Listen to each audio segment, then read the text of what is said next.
موضوع آخر: استفادت صباح اليوم أزيد من 180 عائلة بقرية فض حريز ببلدية بغاي بولاية خنشلة من شبكة الغاز الطبيعي.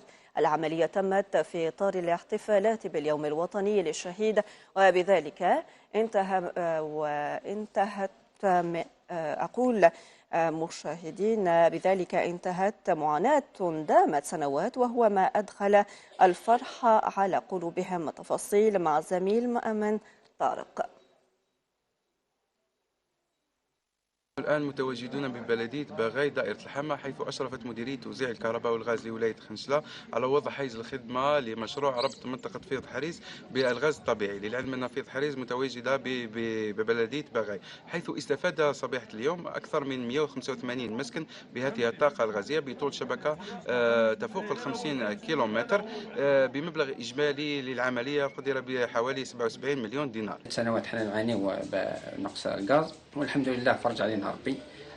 جاي الوالد شنا قطعة تاع الغاز كل يوم زوج نروح نجيبو قطعة، خاصة في الشتاء. بمناسبة هذه الذكرى العزيزة على قلوبنا، يوم الشهيد 18 فبراير، تفضل السيد والي ولاية خنشلة بتدشين الغاز الطبيعي بمنطقة فيض الحريز. عدد السكان المستفيدين هو 186، والحمد لله بفضل المجهودات الكبيرة للدولة تم توصيل بلدية باغاي وقراها كاملة بالغاز الطبيعي.